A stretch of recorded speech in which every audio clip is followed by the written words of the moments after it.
It's my movie, baby. No one tells me what to do.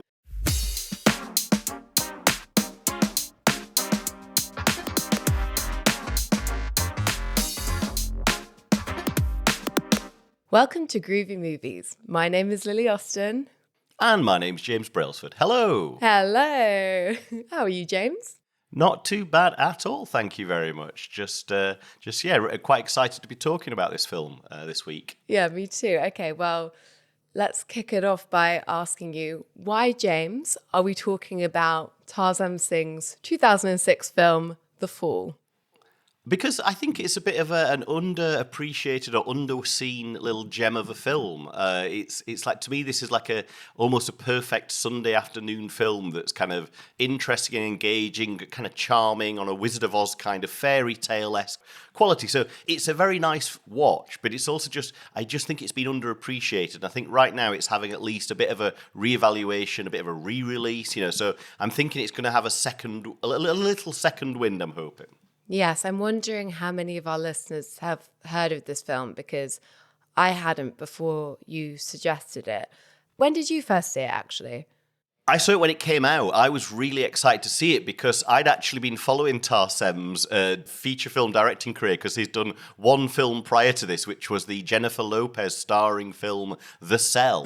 And and I went to see it at the cinema, and yes, it's a stupid B-movie J-Lo thriller, but it does have some really kind of quite cool visual set pieces. You can tell that a commercials director's made it, and he was also innovating with like combining CGI and visual. Like, it was the early days of digital cinema. He shot on film, but he kind of ingested it into a computer, so he could put this sort of very detailed color effect onto it. And there was stuff to enjoy, even though it was kind of it's a B-movie. This is definitely not an underrated gem, but there was enough there that I wanted to see his follow-up film, and so I was keeping tabs on what he was doing, and he just kind of caught wind. This was pre the internet that we know today, so you just kind of got bits of rumors that he was filming something over a few years and that he was self-funding it, and I didn't really know much about it, so I was just intrigued. So I was excited to go see it. I had to go to Bristol. I was living in Cardiff at the time, because nowhere was showing. It didn't get a general release. It got a small, limited art house release. So I went to the Watershed in Bristol to see it, and it was on a small screen there. But I was like, thank God. I think it was like the one screening it had. God, that's amazing. You're one of the special minority who saw it on its initial release. Okay, we're kind of doing it the wrong way round, but I'm liking this way, so let's go with it. Because the film, he finished it in 2006, or at least it was first screened at a film at the Torrentino, I was going to say no. Toronto Film Festival in 2006, right? So Tarsem Singh had very deliberately chosen the Toronto Film Festival as the place for the premiere, because it's Roger Ebert's film of choice, and he Film festival of choice. Yeah, film festival of choice. And just like you, he had been following Tarsem Singh's work and thought he had real promise. So he thought, this guy's going to back it. But unfortunately, that year, Roger Ebert was dealing with cancer, and so didn't go to the festival. And it went and completely flopped. The critics were not kind to this film. And so basically, it kind of languished for 2 years while Tarsem was trying to raise money to get it released. And then ultimately, he basically had to self-fund that part of it as well, right? Yeah, I mean, the whole film was self-financed. Just to give a bit of context to Tarsem Singh, he was, at the time, the world's most famous, let's say, TV commercials director. Like, any big commercial, especially one that has a real creative angle, it would usually be Tarsem would be the director. So he was he got to play with all the big toys. He did the most sophisticated visual effects. So he was very rich from his directing career. And if you've seen that Pepsi commercial with Enrique Iglesias playing a gladiator, that was Tarsem Singh. Oh, there we go. Big part of my childhood. Right. And this is the thing, it was an amazing time, right? Because you really don't see there are a few commercials like that these days, but I feel like the 90s was the era of the big budget commercial, where this was like the training ground for the future filmmakers many of whom we still know, like David Fincher, for example. Absolutely. I mean, I kind of was 18, 19 at the start of the 90s, so that was very much the era that I grew up in, that I wanted to aspire to making these really creative commercial. Like you say, there was a lot of money in the system. Brands had a lot of money and they wanted to pay for the best looking adverts because they were making a lot of money. And so to differentiate themselves, if you're just selling trainers or a very like a product that a lot of people have got, to differentiate yourself, you make your adverts more creative. You don't just go, these shoes cost $20. So this was the time of just these really great, expensive, multi-million dollar TV adverts that were taking creative risk. And Tarsem was the front runner of that. And actually, to help him to get the film distributed, David Fincher and Spike Jones, lent their names to it as well. So on the opening titles of The Fall, you'll see their names pop up. But yeah, so it was self-funded, this entire film, by Tarsem Singh, and it cost him. I think the final budget came up around $30 million. So it made him bankrupt. Every penny that he'd made from his illustrious career completely went into this film. So it was the very definitive of passion project. And I know we talked about Megalopolis on a previous episode, but with Francis Ford Coppola, when he did his like self-funded films, he's got this back catalogue. He had the 70s run of all his hits, and so off the back of that, he kind of bankrolled One from the Heart. And even now with Megalopolis, he had this track record at least, but Tarsem had nothing, and he threw all of his money into it. Or sorry, he had no reputation as a director in features. Yeah, exactly. That's the thing with Francis Ford Coppola self-funding a film. People still they want to see it, even if they suspect they're not going to like it. There's an appetite for it. Whereas with Tarsem, it was like beyond a gamble. But we'll talk about it as we get into the film. But I think kind of just like with the Francis Ford Coppola, you can really tell when a film has been self-funded because it's epic. It's, I think, often verges on the self-indulgent, but true spectacle. And I'm glad to have these kinds of films because it's rarer and rarer. Same here. I think there's something about the foot. It stops it. It's not quite in my top, let's say, 10 films of all time. I don't really know what the exact running order is, but just because I think it lacks a certain something that gives it a bit more depth and texture. But as far as just like a spectacle that's really beautifully made with a lot of interesting things going on, it's definitely worth a watch. I don't think I think it's worth anybody's time to just give this film a go because there's a lot to admire, I think. Totally. And the actual production of the film, it's almost mirroring the film itself because to give you like a quick plot of the film, it follows two lead characters, a stuntman who is in hospital in the 1920s, Roy, after injuring himself during filming and is now kind of bedridden. I don't think he can't walk.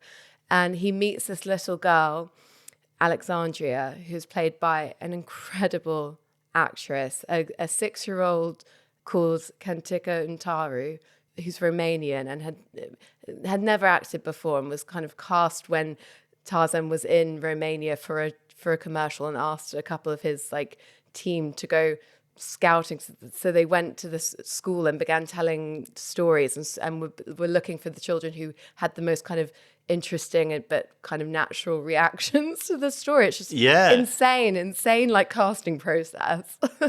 And he said that if he couldn't find his Alexandria, there wouldn't be a movie. He said the whole thing had to hinge around, and that's interesting because I was watching a documentary with him in it, and he's talking to the crew, and he's saying if the hospital scenes don't work, then it's just a music video, then it's just lots of nice because the fantasy sequences are great, but like the scenes in the hospital with Alexandria and Roy, they really sell you on this fantasy world because it's all, the majority of the story takes place in the imagination of Alexandria, but she's been told a story by Roy. So it's the two of them creating this fantasy that we then experience. Exactly. So you have these completely epic images and scenes that are part of the storytelling that they're doing kind of together collaboratively. But then we will cut to scenes of them in the hospital and what's happening kind of in that side of their story. And I have to say, that's the thing I found in those amazing epic scenes. There were apparently between 24 and 28 locations were used to in this film. Well, you mean countries, different countries, yeah. Yeah, different countries, yeah. And you can really tell that he's like a big budget commercial director because they're visually stunning. And I'm glad for those scenes in the hospital because it's true. I felt like the thing that I found a bit tricky during the film was just that I couldn't fully engage with the story that they were telling. There was something I don't know why, but something very kind of emotionally not pulling me in whenever we were with that cast of 5 characters who make up the fantasy story. But every time I was with Roy and Alexandria, particularly just seeing her speak and her emotion, like, Tarzan's completely right, because like if that had been cast any other way, I just don't think the film would work at all. But she really makes it come together. She really does, because it is something that you're not expecting. You might expect a stylish visual epic from a commercials director, but he knew also he had to prove himself as an actor's director. And, I've never seen in any other film a young child seem exactly like an unfiltered, unaffected young child. Like the way they captured her performance, by essentially, she kind of thought what was happening was real to a degree. She didn't realize Lee Pace wasn't disabled because Who plays Roy all through the shoot. Even the crew didn't realize. So like to help her believe that he was suffering from an accident, he stayed in that kind, he convinced, which I don't know. What do we think about that? Yeah, thank you, James. I wanted to talk to you about this because James sent me a behind the scenes documentary about the filming of the film. We'll add a link to the show notes. And I mean, it's very amazing to see Tarsem at work and to see the whole shooting process. But I felt really uncomfortable in one scene. Yeah, when it's not to me. So as you said, yeah, throughout the filming up until this moment, Catinca hasn't known that Lee Pace can actually walk. And also throughout the filming, you see Tarsem call Lee Pace Roy. So yeah, they're using the characters' names. It's very much they're in this world. And like you said, most of the crew didn't know that Lee Pace could walk. But for me, what was strange was the decision because basically, as the fantasy story that they're telling to each other continues, Alexandria kind of joins the story as the bandit's daughter. And so they had to film scenes where she is with this group, she's climbing on the Black Bandit's back, who is Roy Walker's kind of character in their story that they're telling together. And so obviously they're going to have to film together. So she needs to be told at some point that actually, yes, Roy Walker can walk. Roy Walker, oh my God, I've just clocked it. But I don't understand why Tarzan made the decision to tell her in front of everyone and they make this big announcement to Alexandria with all the crew and cast around them. Like he gets them to all gather around and to make this announcement that actually Roy Walker can walk, and he stands up. And I just thought... Yeah, I thought it was odd that they did it like that. Yeah, I mean, I guess he didn't... He wanted to make a kind of virtue of it almost by making it an announcement. But actually what you're doing is like very publicly telling someone that you've lied to them and deceived them. And it's uncomfortable to learn that. So it would have been much better just privately, the two of them, to explain to her that actually he can walk and this is the reason why we didn't tell you until this point. How are you feeling about that? And obviously, he just didn't really think about it, because I've read an interview of Tarsem Singh where he talked about, her being a young girl, she just doesn't even, she just didn't seem fazed by it, barely reacted. It's like, yeah, because she was probably unnerved by this weird revelation in front of all these people. It's not nice to do that, to be told something like that, especially in front of an audience. It was very odd. Yeah, I thought that as well as watching the behind the scenes. Like, oh yeah, I didn't realize that they did it like that, like a ta-da. Yeah. And I also felt that Lee Pace felt a bit uncomfortable with it as well. Like the whole thing felt very awkward for everyone, right? Yeah, I thought that. Yeah, he didn't seem. Yeah, you could almost tell he didn't seem too keen about doing it this way. Yeah. But it's interesting, right? It's an interesting technique for directing, because it is the most naturalistic child's performance I've ever seen in a film, ever. Yeah. The ethics are questionable, but I don't think it was necessarily a bad idea to do it that way. I'm not sure what you think. I don't think it was bad. There was no ill intentions behind it. You're right, it could have maybe been thought through before. But also, I guess as well, not many people have experience of directing, working with, or what's the way you do it. I mean, yeah, I wouldn't have revealed that information like that, but then I guess... Would you have done it that way? If it was your film, would you have tried to keep... I I don't know, probably not. But then I'm not Tarsem. I think it's a much braver thing to do as a director to do what he did, because you are opening up a can of worms. Like, there were some scenes in that behind the scenes documentary where she was genuinely upset or genuinely kind of frightened about what had happened, because she's a non-actor. And also, even if she was an actor, it's pretty intense with all the adults, like the shouting and the banging in one scene in the hospital. So, it takes a much kind of, I think, it takes a director who happens to be one of the best directors in the business to be able to have the kind of confidence to do it that way. I would have probably gone, oh no, this is an actor. I wouldn't have tried to hoodwink a kid. I mean, I've directed in my 2 short films. I directed 2 kids as the main actors, and it was I wasn't using those kind of techniques. Just you weren't screaming at them, cry, let me see your kids. Louder, sobs. Because I know what he was doing there. He was doing there because he knew that he had to be like that to get that reaction from her. And I think, her mum was there. But yeah, I was like, oh no, I don't know, I couldn't do that. And so when they first cast her, she was 4 and didn't speak any English. And so they basically thought, oh, that's actually perfect because we need more time to scout locations. So in that 2 years, she can learn English and then we'll come back to her. And so this was like a long process, a huge commitment for this child who may well have never even considered acting before these 2 men turned up at her school and said, you've got potential, baby. So I was thinking when Tarzan's screaming at her and her mum is like comforting her and she's speaking to her mum and is really upset. I thought, oh my God, this poor family, this poor mother to be, they're in the desert somewhere so far from home. They've gone through all of this for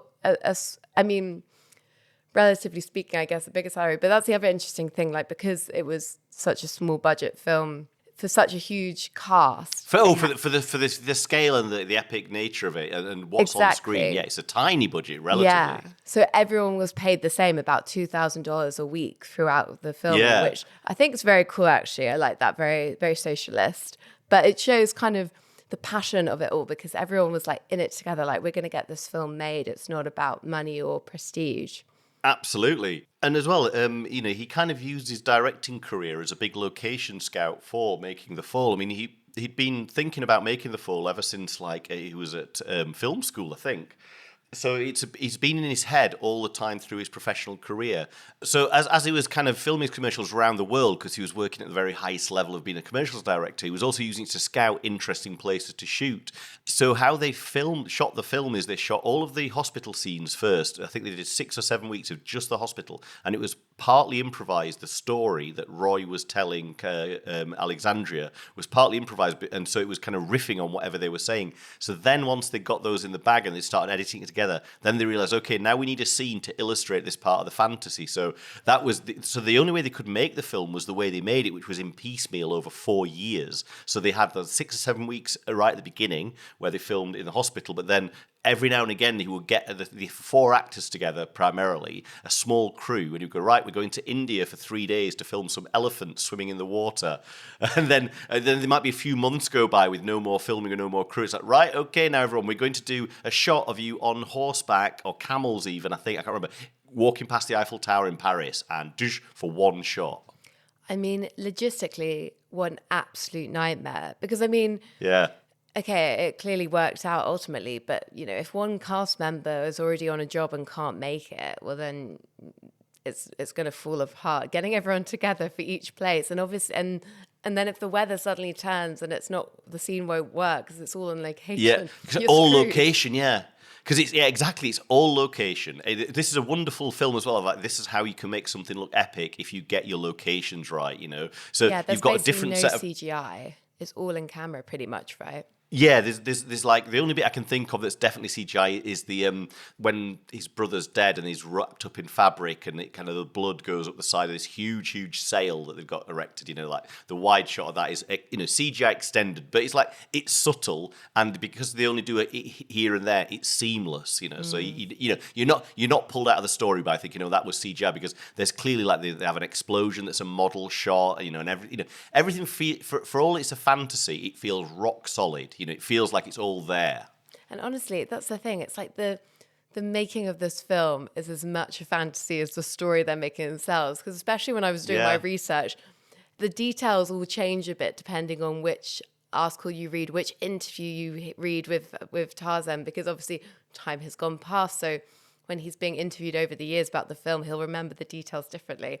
But I particularly was touched by the part of the kind of the mythology of this film is that he had just been dumped by the woman he thought he would marry. And so it was like, fuck it, I have nothing else. I have no life. I had this money that I thought I was going to be spending on my life with this woman.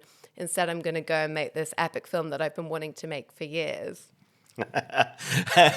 Finally, now I'm free of this woman. I can do what I wanted to actually do. No, I think it was heartbreak, babe. He was like, I'm so devastated. I'm going to put all of my trauma, my processing, my mourning of this relationship into this other passion. I had two loves in life, this idea and this woman, and now I've just got the one, so it's got to go full steam ahead.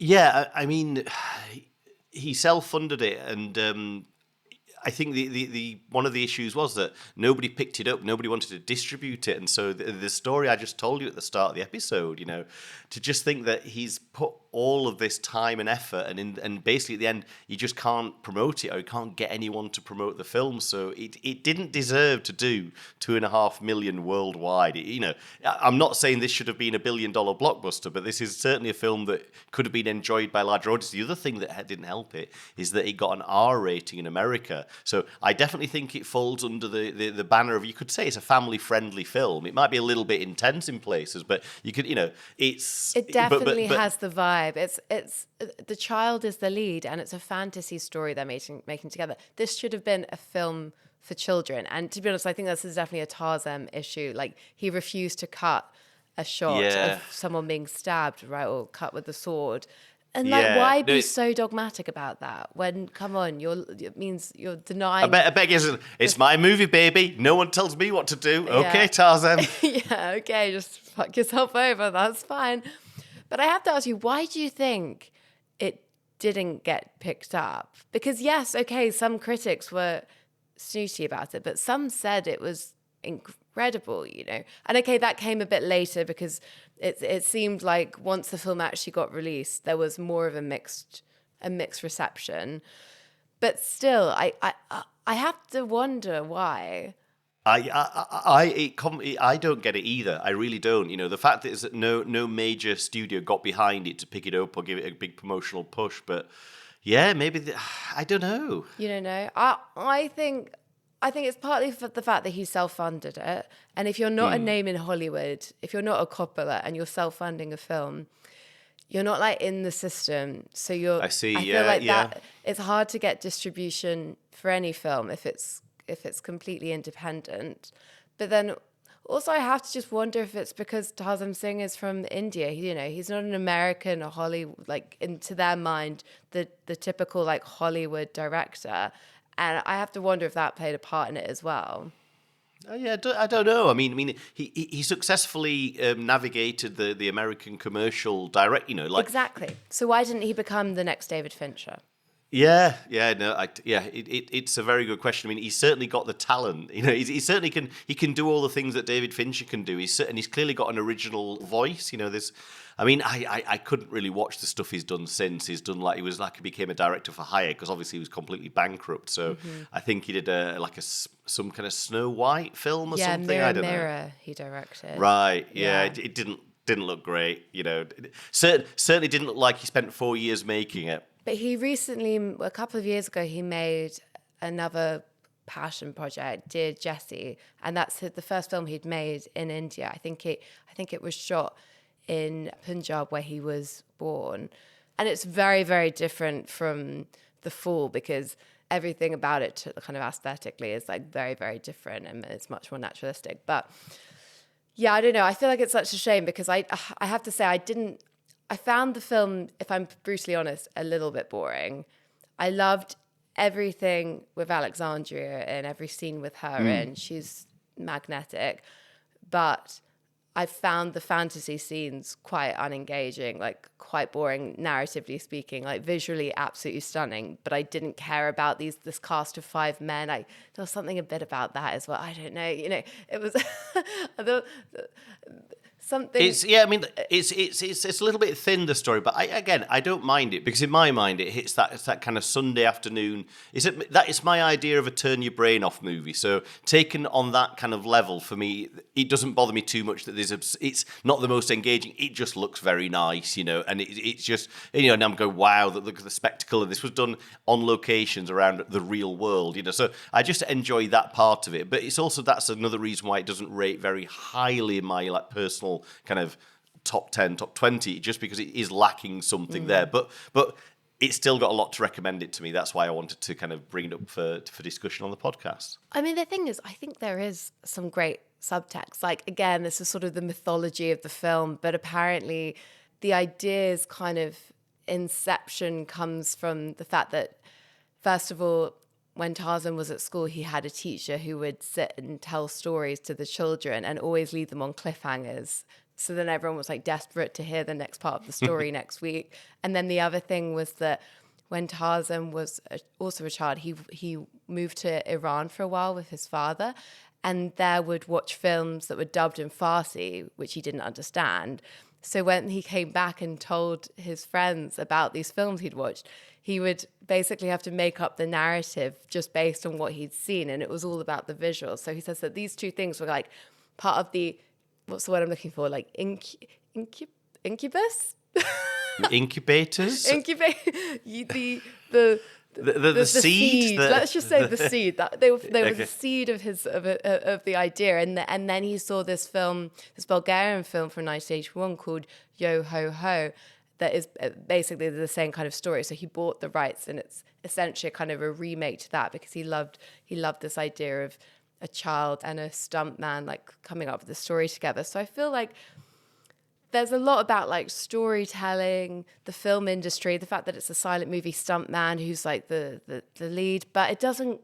It's a film about filmmaking. Yeah, and I agree with you. It's just lacking storytelling, imagination, fantasy, which again, truth lies. I love all this stuff. Again, this is why I like the film. It's it's got all. It's for a film that might not quite completely fulfill. It's got a lot that I enjoy watching these kind of things. But I don't know why. It doesn't all quite come through and hang together fully. But I guess this happens all the time. It's it's that's the challenge of filmmaking, I guess, to it all to come together in the end and it to feel like it is making sense to you, even though none of us really necessarily know exactly why it's working or not working. But I think it's such an epic film and is so ambitious that I'm why the fuck wasn't this film distributed, and why didn't some studio give Tarsem Singh money to make his next movie? Because I wanted to see what his next epic film would be. It could have only got built from there.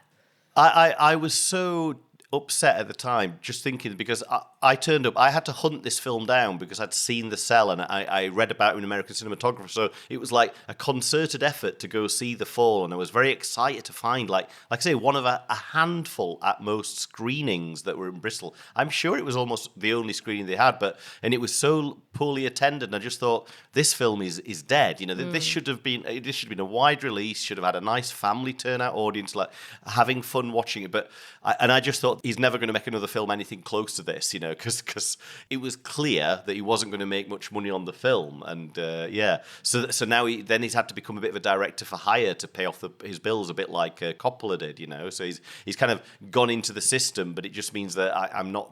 I mean, I'm interested in the one that you mentioned, the one that he made recently, but his Hollywood films, I'm just but basically, I watched a few clips just to see, but the thing is, you can tell when you have 4 years to make a film, you can think about every detail, you can make it look. You can't do that when you're shooting a regular film on a schedule of a couple of 2 to 3 months. You have to kind of rattle through things. I have to say though, I think there's a balance, because I think if he'd had the money from the studio and the time to do it in a less piecemeal way, it might have actually all kind of narratively and kind of emotionally come together a bit better. There would have, I think perhaps the fact that it doesn't totally work is because he was picking up and bringing things in across, and also probably partly the fact that he didn't have a script, right? His part of the problem with him, the reason he could struggle to get funding for the film was because he was going to studios and saying, I don't have a script. I'm going to write it with my Alexandria once I cast her. I don't know who she is,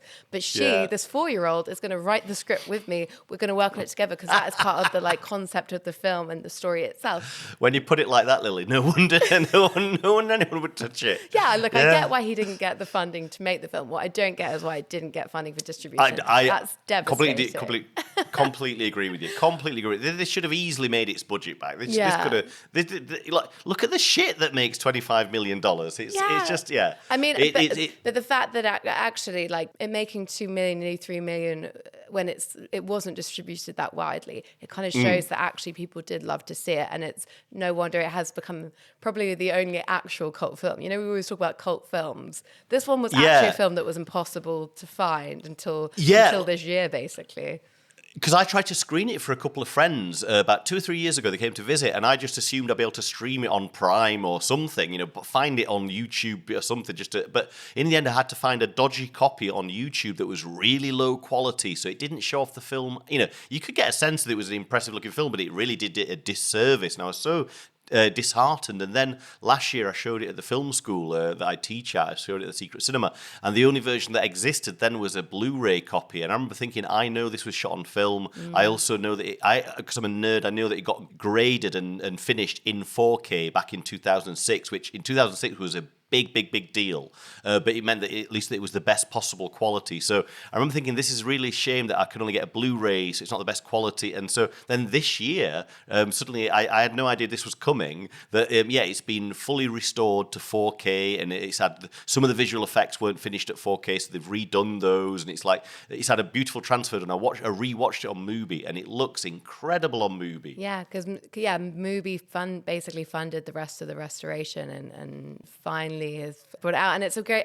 because it's like given the film a new lease of life, because now there are all these, you know, there've been all these interviews with Tarsem Singh about the making of the film. They did a sort of premiere of the new 4K screening and brought the cast back together, and so hopefully now it will be seen more widely, because even though, like I said, I don't think it totally works, it's so incredible to look at that everyone has to watch it, and definitely children have to see this film, I think. Yeah. Despite that sword scene.